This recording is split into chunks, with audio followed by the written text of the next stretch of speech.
You know, some persons might ask, how do I find my pelvic floor muscle? For most people, if you are not able to identify your pelvic floor muscles, you will not be able to do the Kegel exercises correctly. And when you don't do it correctly, you don't get the result that is required. So to be able to identify the pelvic floor muscle, what you simply do is you imagine you are stopping the flow of urine midway. So let's say you want to use the restroom, you want to urinate. You know what you do when you don't want to completely void. What you do when you want to hold back that urine. That's when you do that action that you take in holding back the urine. At that point, it's your pelvic floor muscle that is doing that. So, but the catch here is that you don't do it when you're actually urinating. So if you do it while urinating, or if you make it an habit of contracting your pelvic floor muscle while urinating, it might lead to other complications. For instance, urinary tract infection. Because what happens is that you find out that over time you are not able to completely void, and when you don't completely void like that, you are prone to infection. Now, when it comes to Kegel, you have to pay attention to, we have what we call, let me just make it as simple as possible. You have what you call you have to consider the muscles in front and the muscles behind, right? The one in front are the ones that that's for urination. The one behind, that's for defecation. So you must contract both the one in front and the one at the back. So what you do is you imagine you're stopping the flow of urine midway. Then also imagine you are stopping the release of flatulence. That you don't want to fart when you don't want to fart in a public place, right? What you do is you try to squeeze your muscles, those inner muscles. You try to squeeze them so that the fat will not come out, or they will not come out all of a sudden or make a sound. That kind of thing. When you do that, you are also activating your pelvic floor muscles. So you have to do both. You have to do for both the ones in front and the ones at the back. So that's what you do. But you don't actually do it when you are urinating. You do it when you are not urinating, but you imagine that that's what you are doing. Another way to do it is that you can actually use your fingers. If you find it comfortable, you can use your fingers, insert your finger into your vagina opening, right? And squeeze against your vagina. Now, when you are able to squeeze against your vagina, now when I say squeeze now, you will feel the contraction of your muscles around your fingers and you will feel a lift. Now, when you do that, you have activated your pelvic floor muscles. So if you are not able to get it, you need to practice over and over again. Don't just start doing the Kegel exercises. Practice and ensure that you have actually isolated the pelvic floor muscles before you now continue to do the exercises. So you can do it by stopping the flow. Imagine you're stopping the flow of urine midway. Imagine you want to prevent escape of flatulence, or use your fingers, insert your fingers into your vagina opening. You could do it. You could ask your partner to help you, so that you'll be sure that you're actually activating your pelvic floor muscles. Also bear in mind that when doing these exercises, every other muscles has to be in a relaxed position. So ensure that you are not really contracting your abdominal muscles.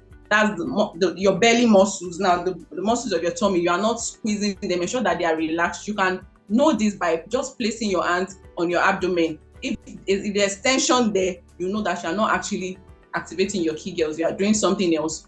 Also, your gluteal muscles, that's the buttocks. Ensure that you are not squeezing your buttocks. Ensure that your buttocks is not tensed when you are carrying out this exercise, right? So when you have all these other contractions occurring, you realize that you are not really focusing on your pelvic floor muscles. So it's something that you might need to take time to actually learn. So once you learn it, that's the first step. Once you learn it, once you're able to isolate that muscle, then you can proceed to carrying out the exercise. Well, that's noted. I'd like you to talk to us about Kegel exercise equipment. How effective is that equipment? Okay, when it comes to Kegel exercises, of course, they are the equipment that you can use, but that's not the most important thing. Before you can start using equipment, right, you must first of all be able to identify the pelvic floor muscle. And there's a level of strength that your pelvic floor would be to be able to accommodate that equipment.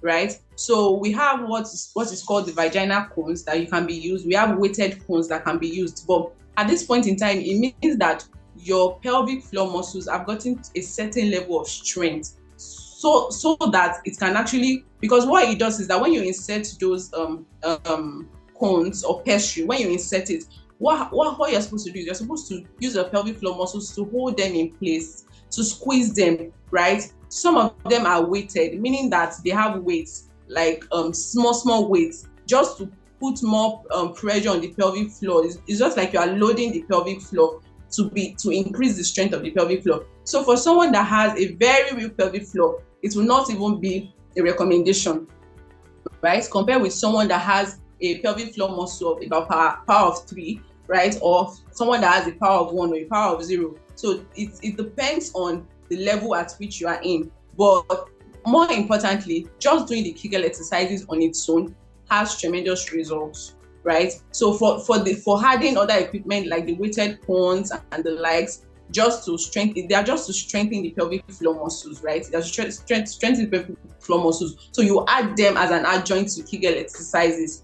So you don't do them without first learning how to do the Kegel exercises. Well, let's look at this now. Do we have, or let's just talk about the benefits of Kegel exercise for men? Yes. Okay. Kegel exercises is very important for everybody. Everybody has pelvic floor muscles. For men, Kegel exercises is very important for men because they also have pelvic floor.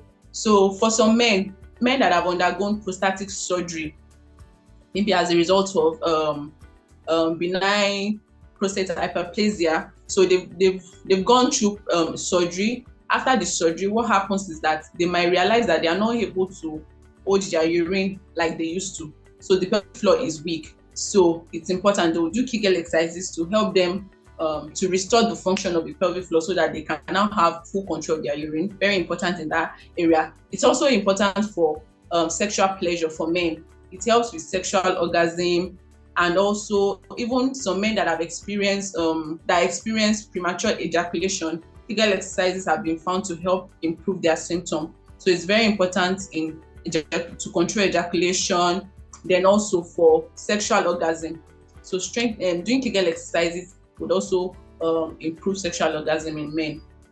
All right, Oluwaseun, let's have your final thoughts. Okay, so what I'm going to say is that it's important that women actually cultivate the habit of paying attention to our pelvic floor, because the pelvic floor is a vital part of a woman's body, right? Because the woman's body goes through pregnancy, it goes through delivery, and it goes through post-delivery. So the pelvic floor is very important. There are a lot of people that go through pelvic floor issues that they are not able to really talk about it because they don't even know where to get help. They don't know where to seek help, and some people find it shameful to actually talk about the struggles they have. And unfortunately, a lot of women have it. A lot of women have one symptom or the other that is associated with the pelvic floor. So I just want to encourage women, right, to be able to just talk about it, seek help. It's very easy to get help nowadays, right? You can even check on the internet. You can talk to your doctor, talk to your physiotherapist, whatever. No matter how little the symptom might be, the help might just be close by, right? So, but if you don't talk about it, you would not be able to get the help that you have. I've had the opportunity to actually speak with some women who, when they come to the hospital, right, before they even say, they want to whisper it, like it's strange to them. So what they want to do is they don't want to loud it. They just want to whisper it, like, is this normal, right? So I just want women to know that it is not abnormal. It's as a result of what the body has gone through, right? But it can impede on the quality of life of a woman if it's not treated. So that is why it is important that every woman who has symptoms should get help, right, to restore their pelvic floor function. Well, at this point, I must say thank you so much for sharing your thoughts with us. Good to have you as well. Thank you for having me. We've been speaking with a physiotherapist, Oluwaseun Fasomi. Thank you for watching. My name is Perpetua Fasomi Peter. We'll see you some other time. Bye for now.